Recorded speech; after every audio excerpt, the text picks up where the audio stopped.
जीवन में प्रयास ये करना चाहिए। आज कई बार आकर कहते महाराज क्या करें, हमारे घर में हमारी कोई सुनता नहीं है ना। तो कहीं ना कहीं जब घर में, मैं हमेशा कहता हूं जिस घर की स्त्री, जिस घर की लक्ष्मी, जिसे धर्म पत्नी कहा जाता है, क्या कहते हैं, धर्म पत्नी, जो धर्म पर अपने परिवार को ले जाए। कभी किसी शास्त्र में सुना है कि किसी ने कहा हो धर्म पति, सुना है क्या? क्या कहते हैं, धर्म पत्नी जो अपने पति की कमाई को सत्कर्म में लगाए, दान पुण्य में लगाए, वो ही असली धर्म पत्नी कहलाने योग्य होती है। और एक होती है पत्नी, उस रामचरितमानस में उस दशानंद रावण की पत्नी को भी तुलसी बाबा ने धर्म पत्नी की उपाधि दी।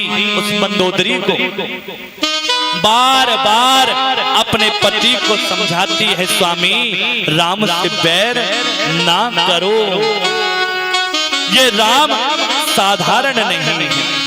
लेकिन रावण ने एक ना मानी। जब समय विपरीत आता है, जब समय खराब आता है, सबसे पहले बुद्धि का हनन हो जाता है।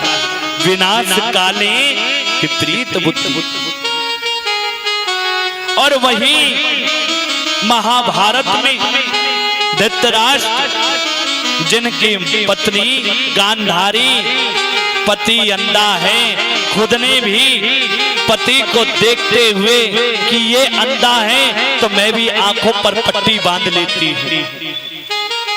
स्वयं पति को तो कुछ दिख नहीं रहा और अपने उस दुष्ट पुत्र की गलतियों को वो माँ भी ना देख पाई।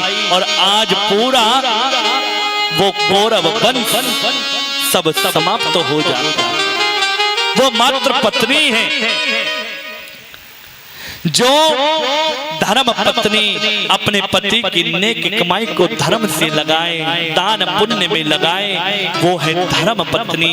और एक होती है पत्नी जो अपने पति की कमाई को शॉपिंग मॉल में उड़ाए, ब्यूटी पार्लरों में उड़ाए, तो समझ लेना वो खुद भी नरक में जाएगी और अपने पति परिवार को भी नरक में ले जाएगी। मात्र धर्म पत्नी। मैं हमेशा कहता हूं, यदि जिस घर की पत्नी बदल गई, उस घर का परिवार भी बदल जाता है। जैसा खाएंगे अन्न वैसा होगा मन।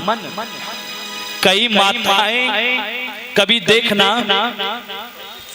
जब ज्यादा अधिक क्रोध आता है ना, और क्रोध में यदि भोजन बनाए और क्रोध में भोजन बनाते हुए देखना उसमें स्वाद कदापि नहीं होगा। कभी मिर्च तेज हो जाएगी, कभी नमक तेज हो जाएगा। और क्रोध में बनाया हुआ भोजन यदि हमने किसी शीतल व्यक्ति को भी खिला दिया, किसी संत महापुरुष को भी खिलाया, तो उसमें भी क्रोध जागृत हो जाता है, उनकी भी बुद्धि विपरीत हो जाती है। मैं हमेशा कहता हूँ, भोजन जब भी बनाए भगवान का भजन गाते हुए ही बनाए। रसोई, जिस रसोई में रसों की खान है वही तो रसोई है। आज कई जगह देखा जाता है, एक ही चप्पल को पूरी घर में लेकर डोलते रहते हैं, वही चरण पादुका गलत मार्ग पे गलत जगह भी जा रही हैं और उसी को रसोई में लेकर जा रही हैं। जैसे हमारा अन्न दूषित हो गया, उसी प्रकार हमारी विचार, हमारी बुद्धि भी दूषित हो गई। भोजन हमेशा शांत मन से भगवान का भजन सुनते सुनते बनाए।